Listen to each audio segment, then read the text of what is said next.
Tiernas historias seriales.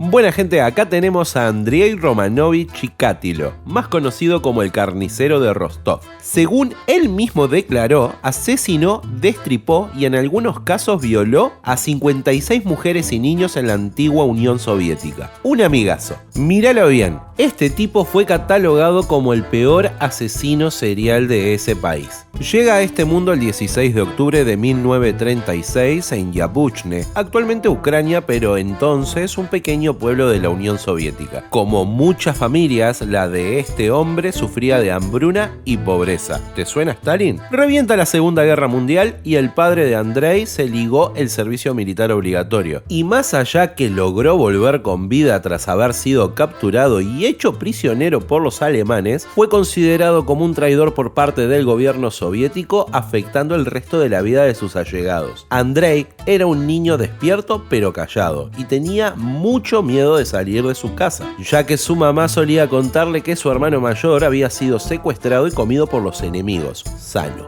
Muy sano. Tenía problemas de miopía, pero no lo asumía, a tal punto que no usó anteojos hasta los 30 años. Al mismo tiempo, se orinaba en la cama hasta los 12, siendo así presa fácil para los abusones de su escuela. Como puberto, tuvo su primera experiencia cercana con una chica cuando se abalanzó por impulso sobre una amiga de su hermana. Pero al darse cuenta de lo que estaba haciendo, se apartó de inmediato y pidió disculpas. No sin antes haberle provocado eyacular en sus pantalones sin siquiera tener una erección, cosa a la cual le agarró gustito. A los 19 años tuvo su primer amorío con una chica, el cual fracasó porque él era incapaz de mantener una erección, algo que lo acomplejó y le provocó pensamientos suicidas el resto de su vida. Escuchate esto, mientras realizaba su servicio militar obligatorio, tuvo un encuentro con una chica, la cual, al igual que muchas otras en los bares, se acercaban a los jóvenes militares que pasaban el tiempo fanfarroneando con sus uniformes. La joven lo abrazó y después de dudarlo un poco, Chikatilo hizo lo mismo, pero tan a lo bruto que la mujer comenzó a asustarse y forcejear con él, quien después de un momento la soltó. Ella escapó del lugar, pero nuestro prota se había quedado atónito, ya que había experimentado un orgasmo mientras forcejeaba con ella. Ya está, dijo él, violencia igual cosita rica. A los 27, ya instalado en la provincia de Rostov, avanzan los rumores sobre su sexualidad. Gran problema, pues por esos años te podían meter preso si no eras heterosexual. Su hermana le presentó a una amiga y se casó. Pese a su impotencia sexual, pudo tener 2 hijos. En 1971 se gradúa como maestro de escuela y comienza a dar clases en una primaria, dándose cuenta que sentía una gran atracción por los menores de edad, sobre todo los que tenían menos de 12 años, bien específico. Incluso llegó a colarse en dormitorios para ver a las jóvenes en ropa interior y masturbarse con su mano en los bolsillos. Claramente esto no hizo otra cosa más que escalar, por lo que terminó por abusar sexualmente de varios menores, algo que le costó su empleo en 1974, pero sin manchar sus papeles, ojo. En el 78, de vuelta como maestro, fue acusado gravemente por el abuso sexual de un menor de 15 años, pero la escuela hizo oídos sordos. Historial es poco. Se compra una pequeña casita en las afueras de la ciudad con una clara intención en mente. Así, y como quien no quiere la cosa, se topó con una pequeña nena de 9 años que caminaba sola por la calle y la abordó sin pensarlo. La nena quería ir al baño y le faltaban varios minutos para llegar a su vivienda, por lo que fue amable con ella y la convenció de ir a su casa para que saliera del apuro. Una vez dentro del lugar, se abalanzó sobre ella. Cuando la sangre brotó, experimentó un orgasmo que nunca había tenido a lo largo de su vida. Uno que lo hizo perderse en su impulso. Sacó una navaja que llevaba con él, descubriendo que apuñalarla y ver la sangre brotar, junto con la angustia de la víctima, le producían aún más placer. Fue así que perdió el control y asestó múltiples puñaladas para posteriormente estrangularla. Toda una sesión de autodescubrimiento. Después de calmarse, toma el cuerpo y lo lanza a un río cercano, el cual fue encontrado por la policía 2 días más tarde. No fue difícil que las autoridades lo vincularan con el crimen. Fue así que al declarar ante las autoridades,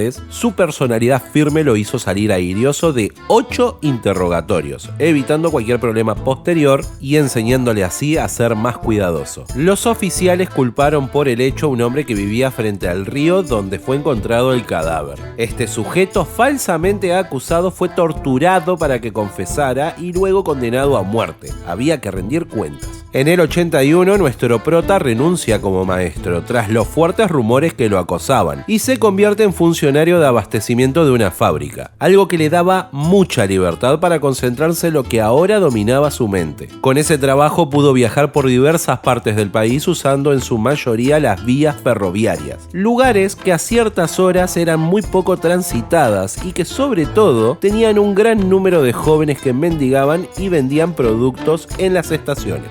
La modalidad era siempre la misma: engañaba a sus víctimas para llevarlas a lugares alejados entre los matorrales. Cuando se encontraban a cierta distancia, los atacaba y los asesinaba de maneras horriblemente espantosas. Los golpeaba, maniataba e introducía tierra, pasto o lodo por la boca para evitar que gritaran. Luego les arrancaba la lengua con los dientes, apuñalaba de manera constante, tratando de evitar zonas vitales y así extender el suplicio. Los mordía constantemente en las piernas, glúteos y brazos, y les comía los pezones, sí, eso. Asimismo clavaba cuchillos en los ojos de las víctimas mientras llegaba al orgasmo en múltiples ocasiones. Cortaba los labios y las narices de los rostros, llegando incluso a decapitar. Este animalito aplicaba entre 30 a 50 puñaladas, además de destripar y amputar los órganos sexuales, ya sea con los dientes o un cuchillo, para finalmente comérselos. La mayoría de sus víctimas eran niños de ambos sexos, pero también asesinó a adolescentes, e incluso a una madre y su hija. Los policías de la Unión Soviética tenían una brutal búsqueda ante el asesino que tenía aterrorizado a todos. El Chikatilo fue encarcelado por un robo menor, pero fue liberado antes, y en 1990 cometió uno de sus horrendos crímenes en un bosque cerca de una estación donde los policías de la zona ya hacían guardias constantes. Con los informes ya en la mano, fue arrestado nuevamente por la KGB, y después de una serie de fuertes interrogatorios terminó por quebrarse y declararse culpable. En total fue acusado por 52 asesinatos en un juicio que incluso fue transmitido por televisión, mostrando a un Chikatilo sumamente inestable. Se había rapado la cabeza y hacía comentarios extraños a la cámara con una mirada lunática, con el claro objetivo de buscar que lo declaren inimputable por cierto grado de locura. Nada de eso le sirvió porque fue condenado a muerte y lo ejecutaron en febrero de 1994 de un tiro en la cabeza en la prisión de Rostov del Don. No se andaban con vueltas por esos lares.